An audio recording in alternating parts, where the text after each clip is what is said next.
इय्याक नअबुदु व इय्याक नस्तईन बिस्मिल्लाहिर्रहमानिर्रहीम। अस्सलामु अलैकुम। पाकिस्तान में मौजूदा हालात और महंगाई ने लाखों नौजवानों को बैरून मुल्क जाने के ख्वाब दिखाए। हर शख्स एक बेहतर मुस्तकबिल, अच्छी आमदन और महफूज जिंदगी चाहता है। ऐसे में यूरोप का शेंगन वीजा एक अहम मौका बनकर सामने आया है। लेकिन असल मसला यह है कि बहुत से लोग सिर्फ सुनी सुनाई बातों पर अमल करके ना सिर्फ पैसा जाया करते हैं बल्कि अपना वक्त, एतमाद और कई बार कानूनी मसाइल में भी स्टक होकर रह जाते हैं।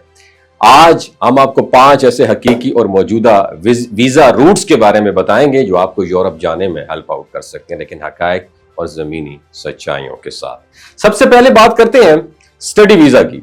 अगर आपने एफएससी या इंटरमीडिएट मुकम्मल कर लिया, आपकी उम्र 18 से 30 साल के दरमियान है और आपका तालीमी गैप 5 से 10 साल से ज्यादा नहीं है, तो स्टडी वीजा आपके लिए सबसे महफूज और कामयाब रास्ता है। इसके लिए आपको 15 से 30 लाख रुपए का बजट दरकार होता है, जो यूनिवर्सिटी की फीस, वीजा प्रोसेस और दीगर इखराजात पर डिपेंड करता है। यूरोप की कुछ अहम कंट्रीज हैं जैसे लिथुआनिया, लैटविया, उसके बाद एस्टोनिया और स्वीडन की बात की जाए तो सस्ती तालीम, आसान वीजा पॉलिसी और बेहतर वीजा रेशो भी मौजूद है।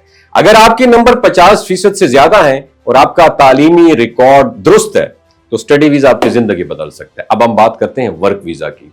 ये एक कदरे मुश्किल रास्ता है क्योंकि मार्केट में धोखाधड़ी बहुत ज्यादा है।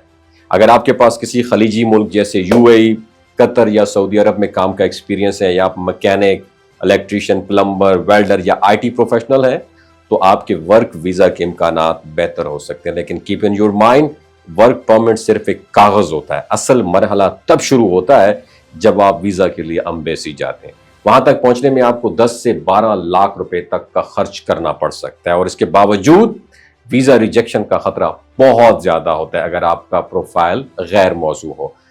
तीसरा बताऊं, सीजनल वर्क परमिट, जो कि पुर्तगाल, इटली और यूनान जैसे ममालिक में मौसमी काम जैसे फ्रूट पैकिंग हो गई, फार्मिंग हो गई या फूड फैक्ट्रीज के लिए जारी होते हैं। अगरचे ये वीजे कम वक्त के लिए होते हैं लेकिन इनसे यूरोप में एंट्री का कदम रखने का मौका मिलता है, मगर यहां भी एहतियात बहुत जरूरी है क्योंकि अक्सर लोग उनमें धोखा खा जाते हैं और जाली एजेंट्स उनसे लाखों रुपए वसूल करके गायब हो जाते हैं।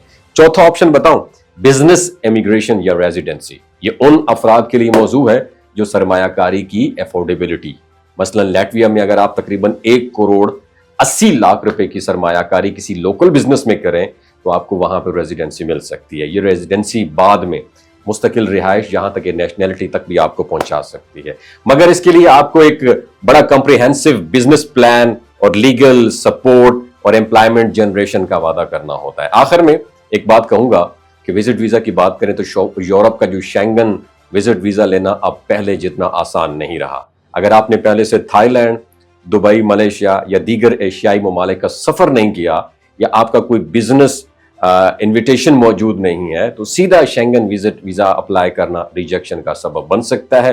और सफारत खाने अब ये देखते हैं कि आप वाकई टूरिज्म की नीयत से जा रहे हैं या पनाह लेने की नीयत से जा रहे हैं। इसलिए जब तक आपकी ट्रैवल हिस्ट्री मजबूत ना हो, शेंगन विजिट वीजा अप्लाई करना दानिशमंदी नहीं है। और आखिर में एक बात जहन में रखें, यूरोप जाना सिर्फ वीजा लेने का नाम नहीं है, मुकम्मल प्लानिंग, जायज तरीका और सब्र के साथ चलने का सफर है। जाली वादों, सस्ते शॉर्टकट्स और गैर कानूनी रस्तों से सिर्फ पैसा और वक्त ही नहीं, आपका मुस्तकबिल भी ज़ाया हो सकता है। इसलिए सही रहनुमाई हासिल करें, तहकीक करें और कानूनी तरीका इख्तियार करें, क्योंकि मंजिल उन्हीं को मिलती है जो मुस्तकिल मिजाजी से चलते हैं।